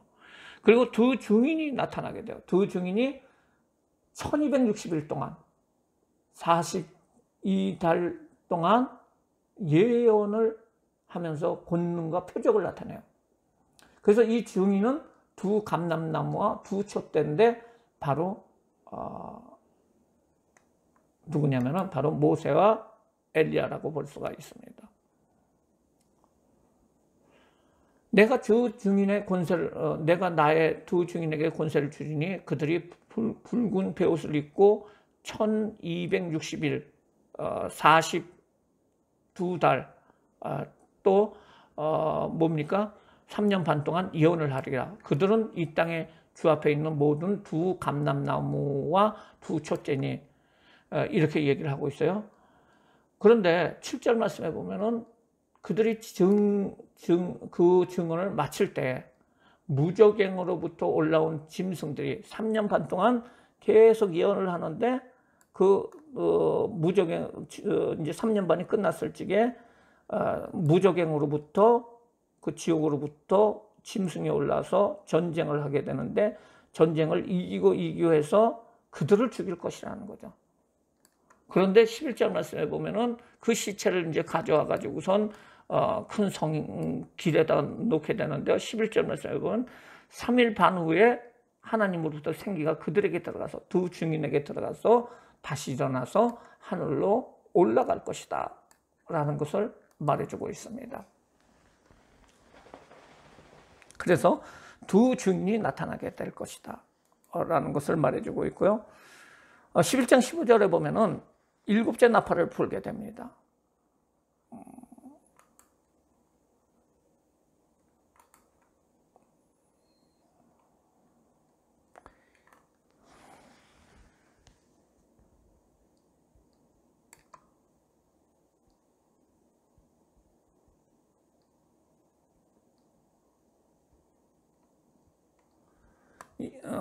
이제 일곱째 나팔이 불게 되고요. 그 다음에 천사가 나팔을 불자 음성이 주님 나라가 완성을 선포를 하게 되고요. 그 다음에 11장 19절서부터 보면은 여자와 아이와 용이 나타나요. 해를 입고 발 아래 달이 있고 12별의 관을 쓴 여자가 아이를 해산하게 됩니다. 12장 1절에 보면은요. 그래서 그리고 나서 하늘에서 다른 이적이 나타났는데요. 머리가 7이고 뿔이 10인 붉은 용 사탄이 이 아이를 삼키려 합니다. 그리고 남은 아들도 남은 그 아들은 철장으로 만국을 다스릴 남자로서 하나님 보좌로 올라가게 됩니다. 이 부분에 대해서는 뭐 예수 그리스도라고 이렇게 해석하시는 분들도 있고 다른 어떤 인물이 나타난다고 이렇게 얘기하시는 분들도 있습니다. 그리고 나서 12장 6절과 13장 6절에 보면은 미가엘이 용과 싸우고 용이 땅으로 쫓기게 되고 용은 남자 낳은 아이를 낳은 여자를 박해를 합니다. 여자는 3년 반 동안 예비된 곳에서 양육을 받게 되고요. 그리고 13장으로 가면 바다에서 뿔 12, 머리가 7인 적그리스도 짐승이 42달 3년 반 동안 일할 권세를 받게 후반기에 그 일할 권세를 받게 됩니다. 그런데 땅에서 다른 짐승이 나오는데 두 뿔이 있고 용처럼 말을 하는데 이 짐승은 거짓 선지자입니다. 땅에 사는 사람은 미혹하고 먼저 나온 짐승에게 경배하게 만듭니다. 또한 모든 자가 오른손이나 이마에 표를 받도록 만들게 됩니다. 그래서 이것을 숫자를 세어보니까 666이다 라고 이렇게 이야기를 하고 있습니다. 그러면서 14장에 보면 막간 예언이 나오게 돼요. 어린 양과 14만 4천 명이 시온산에 서서 새 노래를 부르게 됩니다. 그리고 14만 4천 명이 공중 찬양을 하고 있고요. 세 천사의 임박 심판 경고가 있어요. 영원한 복음이 선포되고요. 바벨론 멸망이 예언되고요. 짐승과 우상 경배자에게 경고하는 그 세 천사의 심판의 경고가 있고요. 경고된 심판이 집행이 됩니다. 그래서 인자의 추수 그리고 다른 천사의 땅에 포도의 낫으로 거둠을 댄다. 그래서 불신자 중에서 거둬지는 그런 일이 있게 되고요. 7 대접 심판이 준비가 돼가지고 그 7 나팔 후에 7 대접의 그 모습이 나타나고요. 하늘이 열리고 네 짐승 중 네 생물 중 하나가 진노가 담은 7 대접을 7 천사에게 전달하게 됩니다. 여기 보면은 14장 6절, 15장 6절이죠. 7 재앙을 가진 7 천사가 성전으로부터 나와 맑고 빛난 세마포 옷을 입고 가슴에 금띠를 띠고 네 생물 중에 하나가 영원토록 살아계신 하나님의 진노를 가득히 담은 금대접 7을 그 7 천사에게 주니 하나님의 영광과 능력으로 말미암아 성전의 연기가 가득 차매 7 천사 7 재앙이 마치기까지 성전에 능히 들어갈 자가 없더라 라고 얘기하고 있어요. 그래서 7 천사에게 주어지게 됩니다. 그래서 이 7 대접, 이건 나팔이 잘못된 것입니다. 대접 심판인데요. 대접 심판에서 첫째 대접은 땅 위로 쏟아지는데 독종이 생기게 돼요. 16장 2절 후 3년 반 동안에 이루어질 일입니다. 7 대접을 가진 7 천사들이 하나가 나와서 대답하여 이르되 이르오라 많은 무리의 많은 음녀가 받을 심판을 내게 보이라. 그래서 여기에 보면은 1서부터 4번째까지는 자연계에 대한 심판이에요. 땅의 짐승들도 그와 더불어 음행하였고 땅에 사는 자도 그 음행의 포도주가 되었다라고 얘기를 하는데요.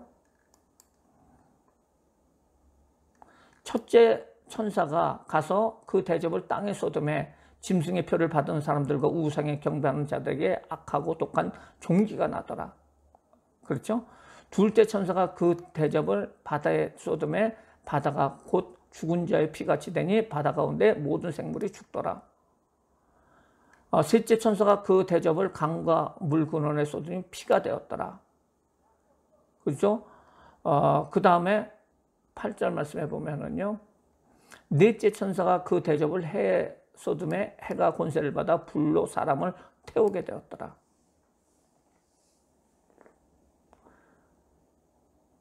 10절 말씀입니다. 또 5째 천사가 그 대접을 짐승의 왕좌에 쏟으니 그 나라가 곧 어두워지고 사람들이 아파서 자기 혀를 깨물었더라. 뭐 이렇게 나옵니다. 그 다음에 12절 말씀입니다. 6째 천사가 그 대접을 큰 강 유프라테에 쏟음에 강물이 말라서 동방에 오는 왕들의 길에 예비되었더라. 그러면서 더러운 세형이 전쟁을 해서 아메겟돈 왕들을 모으고 있는 모습을 볼 수가 있어요. 왕들 세형이 히브리의 아메겟돈이라는 곳으로 왕들을 모았더라. 7째 천사가 그 대접을 공중에 쏟음에 큰 음성이 성전에서부터 보좌로부터 나서 이르게 되었더라. 그러면서 모든 것이 다 되었다라고 큰 소리가 나는 것을 볼 수가 있습니다. 바벨론이 멸망하는 것이에요. 사탄의 세력들이 멸망하는 것을 볼 수가 있습니다. 이것이 7 천사의 심판과 7 대접의 심판을 말해주고 있습니다.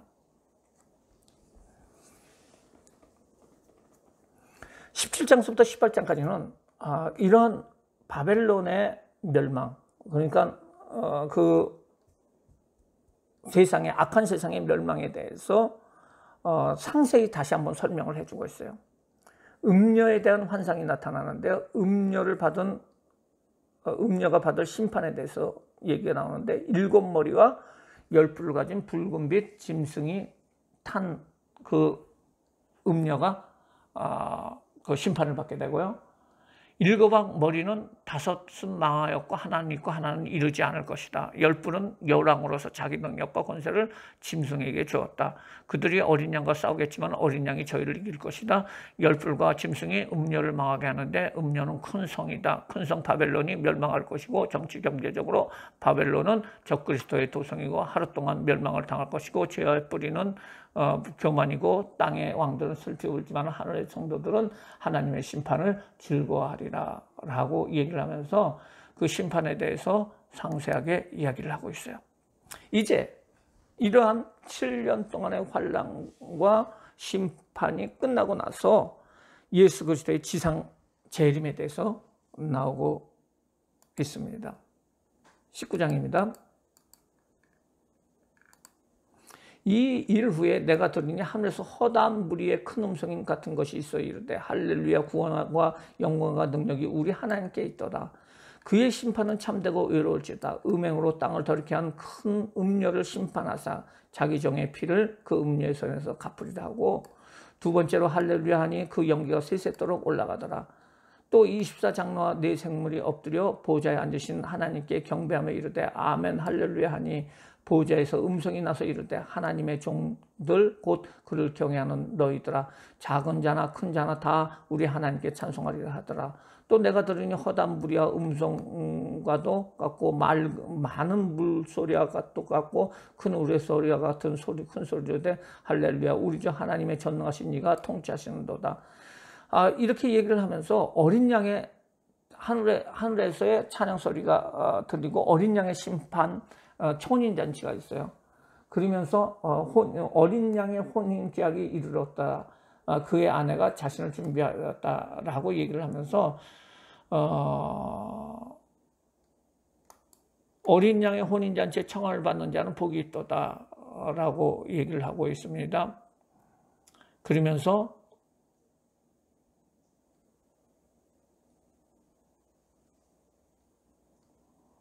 내가 보니 하늘에 열린 것이 보니 보라 백마를 탄 그 자가 예수 그리스도입니다. 있으리니 그 이름은 충신과 진심이라. 그가 공의로 심판하여 싸우리라 라고 얘기를 하고 있습니다. 지상재림을 해가지고 싸우신다는 거죠. 그분은 예수 그리스도는 불꽃 같고 그 머리에는 많은 관들이 있고 그 이름이 또 하나 있으니 자기밖에 아는 이름이 없고 그가 피 뿌린 옷을 입었는데 그 이름은 하나님의 말씀이라 칭하더라. 하늘에 있는 군대들이 휘고 깨끗한 세마포 옷을 입고 백마를 타고 그를 따르더라. 그의 입에서 예리한 검이 나오니 그것은 만군을 치겠고 친히 그들의 철장으로 다스리고 친히 하나님 곧 전능하신 이의 맹렬한 진노의 포도주를 밟을 것이다. 그 옷과 그 다리에 이름이 쓰일 것이니 만왕의 왕이요 만주의 주라 할지어다. 그러면서 하늘 천사 군대가 이루어지고요. 이제 전쟁이 이루어지게 되는데요. 이제 아마겟돈 전쟁이라고 할 수가 있습니다. 그래서 거짓 선지자는 유황불 못에 던져지고 나머지는 예수 그리스도의 입에서 나오는 검으로 다 죽게 되게 됩니다. 짐승이 잡히고 그 앞에 표적이 행해지며 거짓 선지자도 함께 잡으리니 짐승의 표를 받고 그의 우상에게 경배던 자들은 그 표적으로 미혹된 자들은 산채로 유황불이 붙은 곳에 넘어지고 나머지는 말탄 자로부터 나오는 그 검으로 말씀의 검으로 죽을 것이다 라고 나와 있어요. 그래서 예수님께서 재림하신다는 것입니다. 재림의 지상 재림을 말해주고 있고요. 20장 1절서부터는 이제 천년왕국이 이루어지는 것을 볼 수가 있습니다. 또 내가 보니 천사들이 무저갱의 열쇠와 큰 쇠사슬을 그의 손에서 가지고 하늘로부터 내려와서 용을 잡으니 곧 옛뱀이요 마귀요 사탄이라 잡아서 1000년 동안 결박하여 무저갱에 넣어 잠그고 그 위에 임봉하여 1000년이 차도록 다시는 만국을 미혹하지 못하게 하였는데 그 후에 반드시 잠깐 놓이리라. 그러면서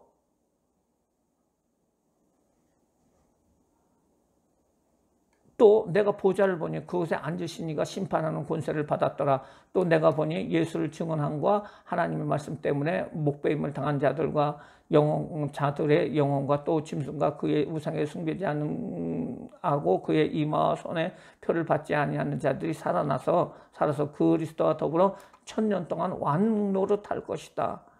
그 나머지 죽은 자들은 1000년이 차기까지 살지 못하였더라. 이는 첫째 부활이다. 첫째 부활에 대해서 얘기를 하고 있습니다. 첫째 부활에 참여한 자는 복이 있고 거룩하다. 둘째 사망이 그들을 다스리는 권세가 없고 도리어 그들이 하나님과 그리스도 제사장이여 1000년 동안 그리스도와 더불어 왕노릇할 것이다. 1000년이 이제 찹니다. 1000년이 참에 사단이 그 옥에서 놓여 나와서 땅의 사방의 백성 곡과 마곡을 미혹하여 곡과 마곡을 미혹하여 모아 싸움을 부리니 그 수가 바다의 모래와 같을지라. 그들이 지면에 널리 퍼져 성도들과 진과 자랑하는 성도를 두름에 하늘에서 불이 내려와 그들을 태워버리고 그들을 미혹하는 마귀가 불과 유황불에 던지니 거기는 그 짐승과 거짓 선지자도 세세토록 방과 괴로움을 받으리라. 그래서 곡과 마곡을 미혹하여 하나님을 대적하지만 결국 사탄은 불과 유황못에 던져지게 된다는 것입니다. 이것이 바로 천년왕국과 그 이후에 있는 곡과 마곡의 전쟁이라고 할 수가 있습니다. 11절서부터는 백보자 심판이 나오게 됩니다. 또 내가 크고 흰 보좌와 그 위에 앉으신 이를 보니 땅과 하늘이 그 위에 피하여 간 데가 없더라. 또 내가 보니 죽은 자들이 큰 자나 작은 자나 다 그 보좌 앞에 서 있는데 책들이 펼쳐 있고 또 다른 책이 펼쳐 있으니 곧 생명책이라. 죽은 자들이 자기 행위를 따라 책을 기록한 대로 심판을 받으리라. 생명책과 또한 심판책이 있다는 거죠. 행위책이 있다는 거죠. 바다가 그 가운데 죽은 자들이 다 자기 행위대로 죽은 자들이 사망과 음부 가운데서 죽은 자들을 내주매 각 사람이 자기 행위대로 심판을 받을 것이다. 사망과 음부도 불못에서 던지니 그것은 둘째 사망 곧 불못이더라. 누구든지 생명책에 기록되지 못한 자는 불못에 던지리라.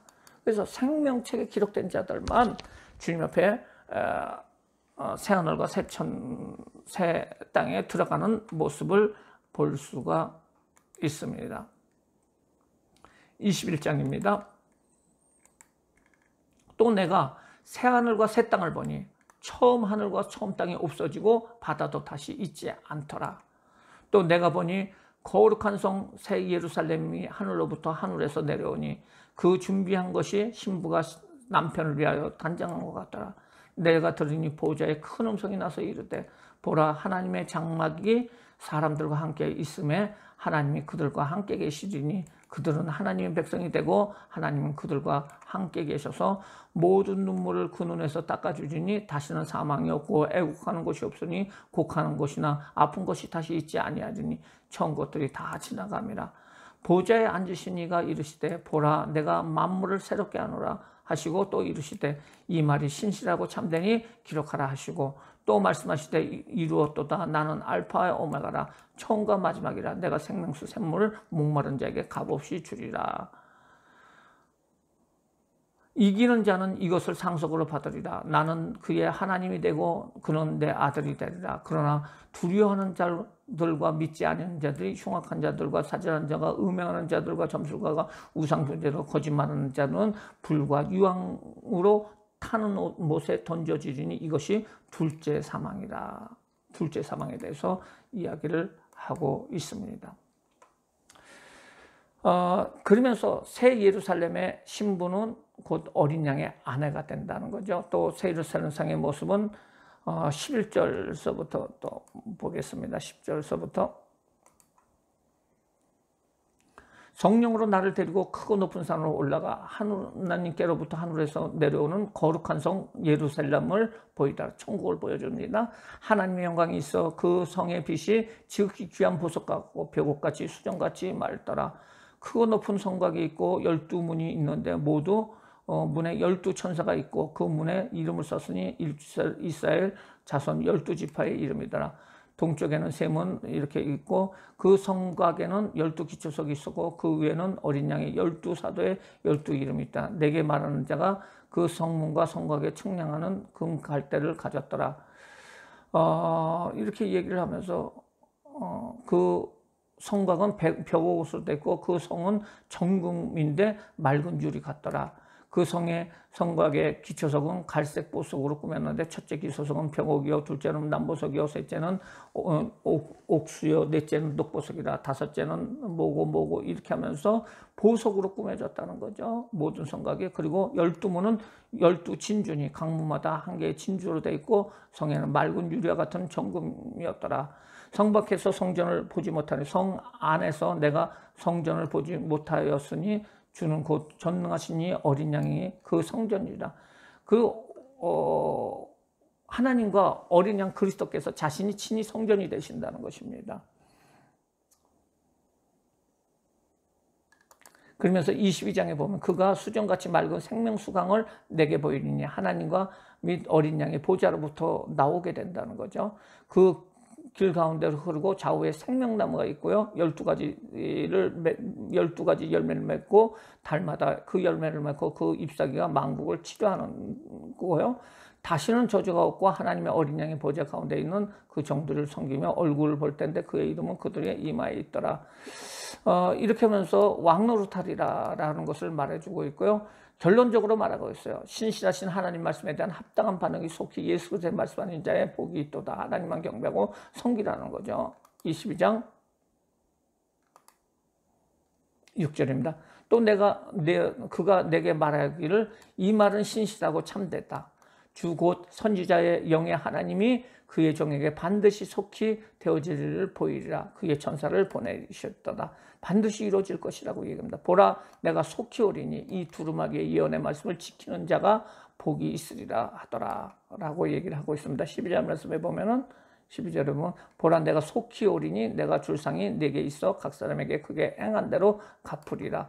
나는 알파와 오메가요 처음과 마지막이요 시작과 마침이다.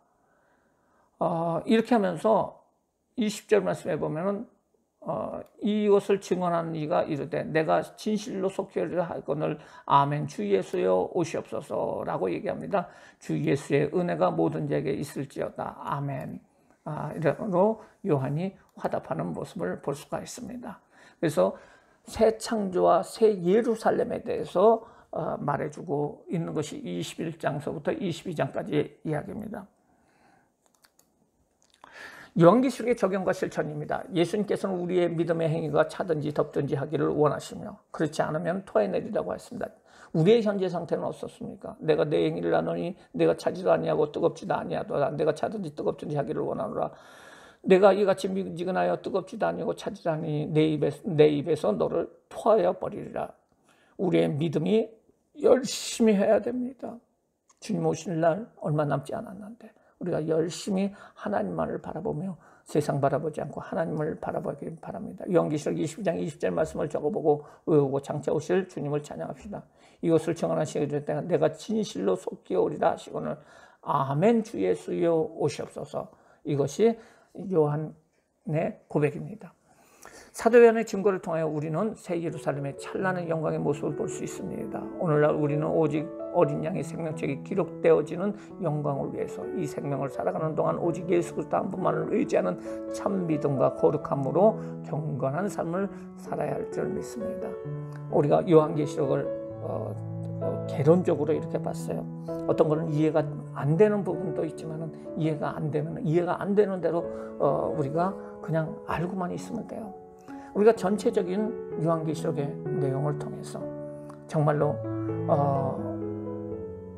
이 세상에 예수님께서 다시 오실 것이고 그리고 오실 적에 하나님의 자녀들은 다 틀림을 받게 될 것이고 그리고 천년왕국에 참여하게 되고 새하늘과 새 땅에 영원히 하나님과 같이 살게 되는 그 영광의 자리에 가게 될 것이라는 것을 우리는 분명히 알고 기쁨으로 주님을 맞이하시는 귀한 성도님들 되시길 바랍니다. 지금까지 성경 66권에 대해서 우리가 알아봤습니다. 성경의 말씀을 우리가 대략적으로는 알아봤지만 그래도 이 말씀을 꼭 붙잡고 성경을 매일매일 묵상하고 읽고 나감을 통해서 하나님의 말씀 위에 굳게 서는 하나님의 군사로서의 삶을 사시는 귀한 성도님들 되시길 주님의 이름으로 축원합니다. 지금까지 수고하셨습니다. 감사합니다.